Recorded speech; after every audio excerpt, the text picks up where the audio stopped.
Hello and welcome back to Suspended Fanimation. I'm your host, Dennis Bithoulkas, and it's time for Resident Alien Season 2, Episode 4, Radio Harry. Welcome, everybody.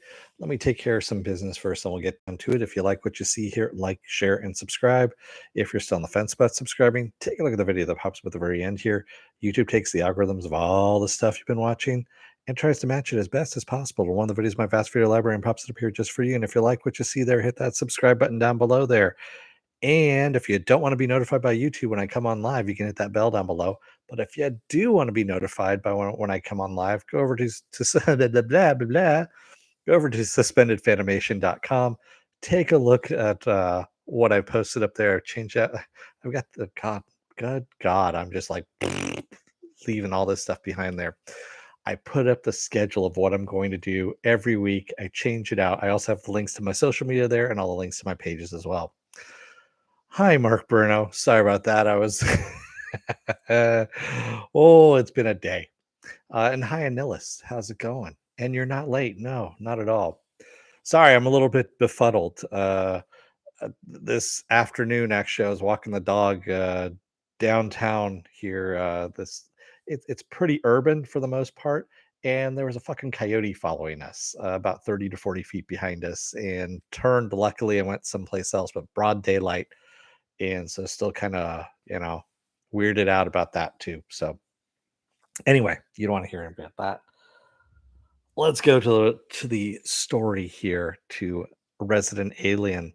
Spoiler alert, I am going to spoil the episode. If you've not seen the episode, go and watch it. Come on back. This will be a video. You can comment down below in the comment section.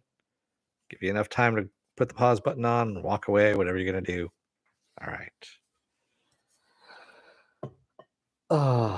So definitely an improvement over last week's episode. We go back to the whole fish out of water thing, Harry learning about humans, also the whole problem of Harry's people coming to eradicate humankind, and most likely him too, since he is kind of more or less human now at this point. And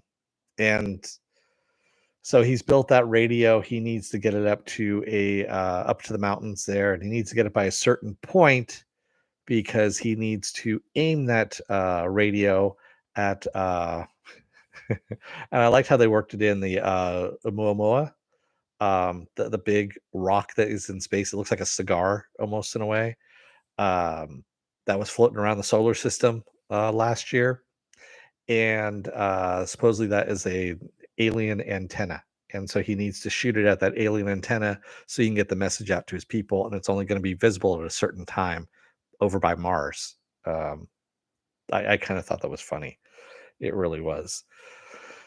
So of course Asta is going with him, in all of this. She thinks, or well, actually I should say the kids think that he's building another bomb, and put that in Asta's head. And of course Asta needs to kind of work through her own feelings and either trust Harry or not trust Harry.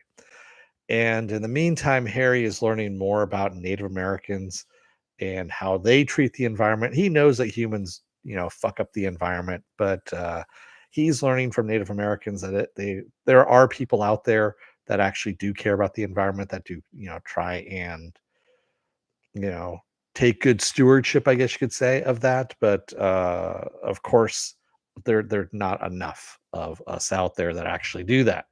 So yeah, that's what this whole thing was all about. And we also learned a little bit more about Sheriff Thompson as well. So he's going out on a date, and we find out why he left DC and came to Patience. And it's because he shot and killed his best friend by accident. We don't know exactly what the details are, and it's something he doesn't want to share with his dates. And he needs therapy, is really what it comes down to. He just really needs therapy. Um, and Judy, of course, is trying to get him out on a date, like I called this, one. And of course, being Judy, she writes her phone number down on her own hand and then takes the number with her instead of giving it to the sheriff. Yeah. So, and we also have Darcy, who we get a new character, Elliot, who comes in who might be a love interest for Darcy, and she of course she has her own hangups because her parents are in town for her father's birthday, and she doesn't. She has her own issues that are happening, and of course doesn't meet up with Elliot. Um, Yeah, and all of this too, we also have General Wright. We finally find out what General Wright's been doing. She's been abducting pretty much anybody who says that they're an alien at a therapist, and puts them in a very huge facility that she monitors them to see if there are any aliens among us, kind of thing. And yeah, she's cuckoo for Cocoa Puffs, quite honestly, the general. She really is. And of course, she still has Dr. Ethan Stone and wants him to revert back to his original form. But of course, he's in his original form because he's human. So at least we think he is anyway. Yeah. So there's a whole bunch of stuff going on in this episode that we're figuring some stuff out. And oh, I forgot. So Mayor Hawthorne and his wife, of course, Kate, they go over to the nearby town that has been basically bitch slapping them in their own, commercials, and they try out, the food and the water because supposedly they're supposed to be known for their spring water and whatnot. And Mayor Green comes over to them and basically belittles them, and Kate gets pissed off and they walk out.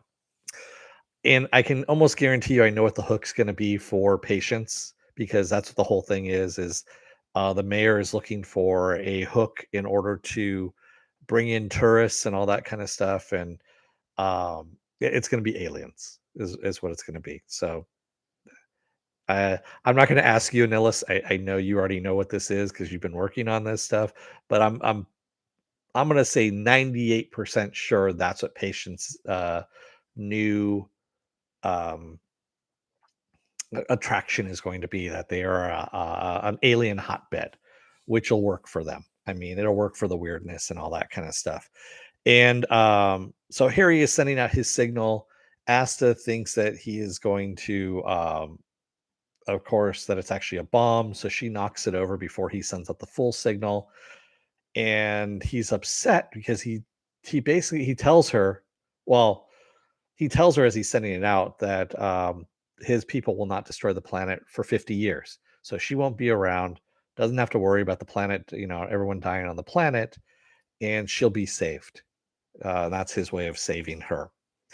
And she, of course, knocks over the radio antenna, and he's pissed off about this. He finally gets the human emotion of anger at this point, um, and realizes that You know, I don't know if he actually realizes what he did was wrong, but, we'll find out, next week what's going to happen.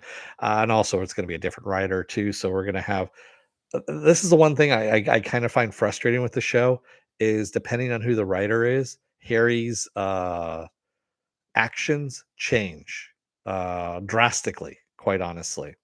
So sometimes he's smart, sometimes he's stupid, and I kind of liken it to The Simpsons, where depending on who the writer is for The Simpsons for that episode, Homer is either smart, well, smart for Homer, or he's just really, really, really fucking dumb. Uh, yeah, that's kind of how it's going with this right now, and I'm rolling with it, quite honestly. Um, yeah, but at the end of the episode, Harry receives a signal, and it's from his aliens, of course, it's in his language, and it's a phone number, and in fact it's a New York City phone number. And if you watch the previews in for next week, we also saw that his daughter, Harry's daughter, we don't know if it's the human daughter or if it's actually his alien offspring posing as a human coming to him, shows up at this point. And I have a feeling that that's what's going to happen, is that his people are going to send one of his offspring to deal with him at this point.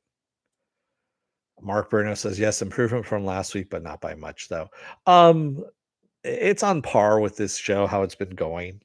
Quite honestly, and I liked it for what it was. It wasn't bad, and it wasn't spectacular either. So, oh, and Sahar still has, won't give up his alien ball that he has because he's a dick. Is what it is.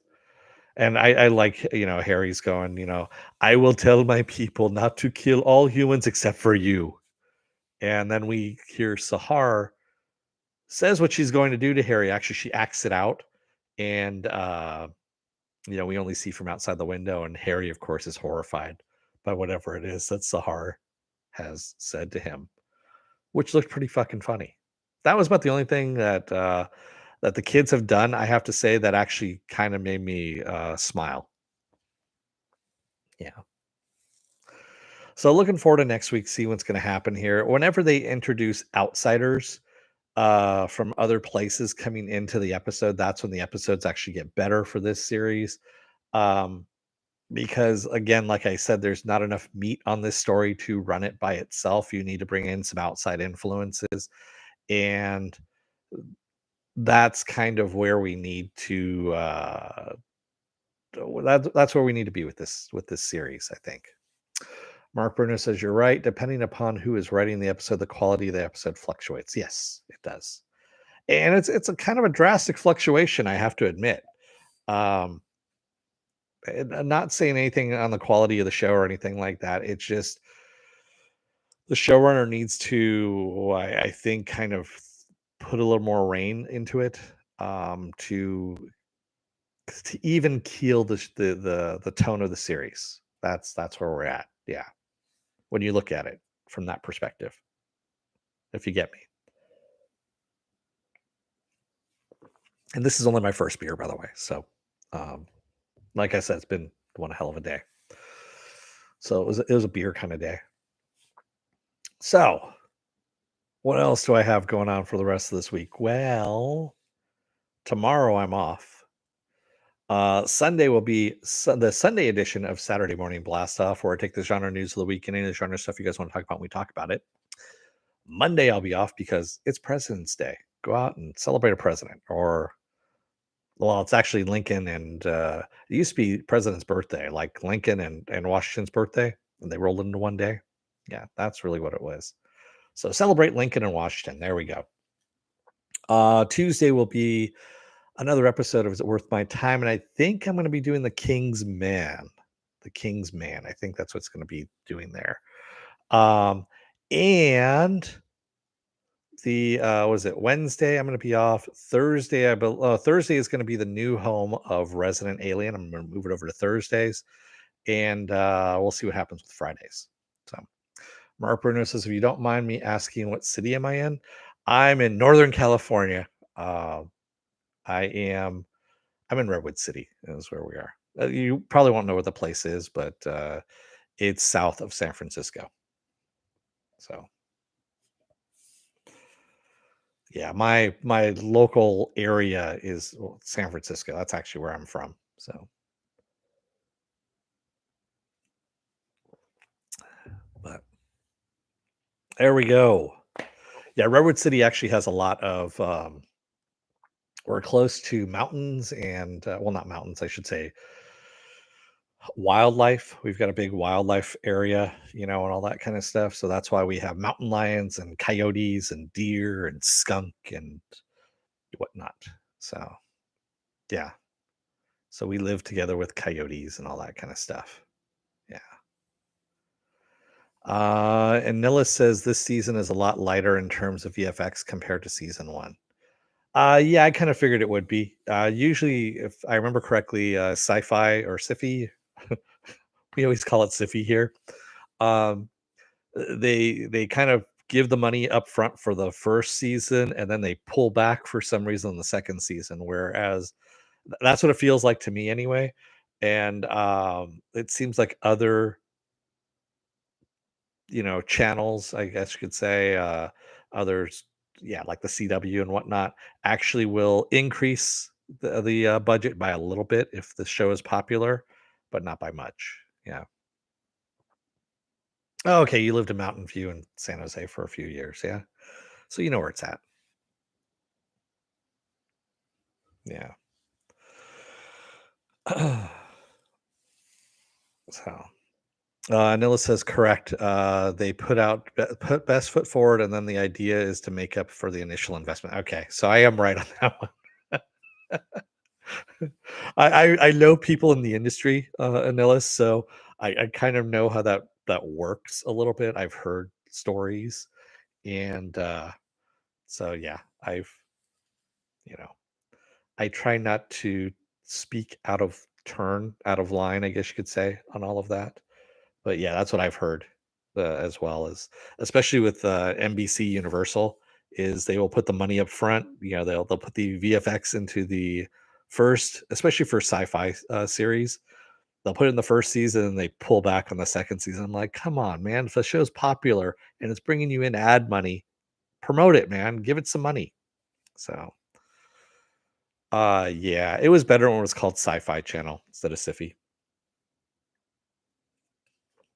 Back when they used to do, all day marathons of the old Incredible Hulk series, or time tracks, or just all kinds of weird sci-fi shit they used to put on. That was what was better.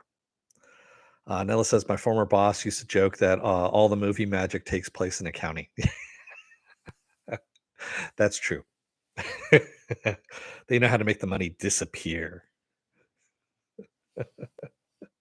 They edit it all out.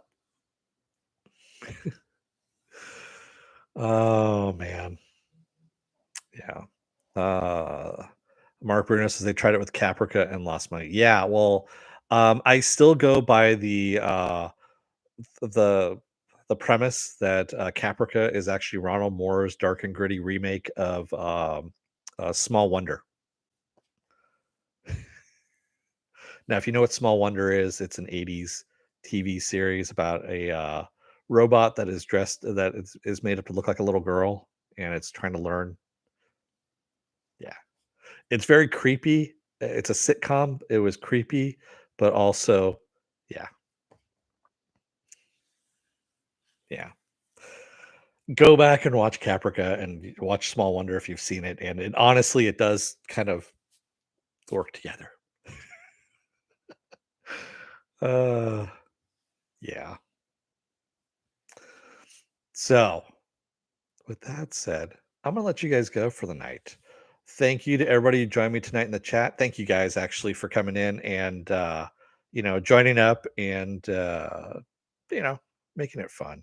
That's what I'm here for. Honestly, I'm here to talk about this stuff. That's why I like talking about this stuff. That's why I started the channel, honestly, was just to talk about shit that I watch, and you know, hopefully that everyone else watches, a bit of as well. Anila says I spend too much time making television and that leaves little time to watch anything. Uh yeah, I know what you mean. I know, man. I almost went down that road, and then I stayed in the science arena. So yeah, that's where I'm at there. So thank you everybody who joined me tonight in the chat, and thank you if you made it this far in the video. If you're still on the fence about subscribing, take a look at the video that pops up at the very end here. YouTube takes the algorithms of all the stuff you've been watching and tries to match it as best as possible to one of the videos. My vast video library pops up here just for you. And if you like what you see there, hit that subscribe button down below there. And if you can, hit that like button, the share button as well. And if you want to know when I'm going to be on live again next, go over to suspendedfanimation.com. Take a look at the schedule I put up there. I change it out every week. Also, I have all the links to my social media there and all the links to my pages as well. Hey, Penn, you made it. Penn's one of my mods, by the way, guys. If you if you watch this show enough, you'll see Penn pop in, and the best mod that I have, because the other two, you know who they are. I'm kidding. They're great people too. Thanks, Anillis. And as always, yeah, keep bringing in, all the little tidbits, man. And like I said, I'm never going to pressure you to give us any information like what's in the final. I know there's a mid-season finale, so I'm not gonna. I'm gonna do it. I'm not gonna do it. I know, Penn. I know you missed it. I was laughing. I knew you came in. Finobitch rocks. So Movie Fanobi and Viking Bitch are the other two mods that I have. They rarely come in. Actually, Movie Fanobi is pretty much the only one that comes in now, but every now and then. So I always give him shit a little bit here in the chat. Yeah. And Ellis says, "Don't worry, I don't actually know. We're only a few episodes ahead of the." Oh, okay, that's true because you need to go through post production and do all that kind of stuff. I forgot about that. And I know that NBC Universal runs a very tight ship on that one. They have it for some reason. Yeah, kind of weird. Wow, the rest of the show hasn't even been edited yet. That's a little too tight, quite honestly, for my tastes. But anyway, what do I know? All right. Who has who chained in the dungeon? I think they're chained together now, Pen. I think they're both chained in the dungeon.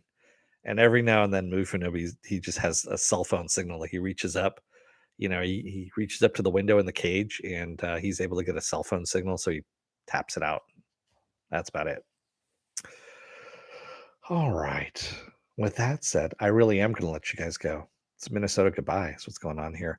Thanks, everybody. I will see you again on Sunday. Until then, don't let the door hit your ass on the way out. Otherwise, you may get a message from another world that's in an alien language, but it's really just a phone number.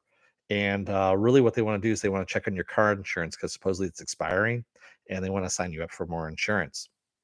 Thanks, everybody. I will see you again on Sunday. Until then, stay safe, be well, take care, wear those masks, get those vaccine shots, get those boosters as well, and the flu shot while you're at it because you might as well. Thanks, everybody. I will see you again on Sunday. Have a good rest of your night. Have a good Saturday and take care out there. Thanks, everybody. Have a good one.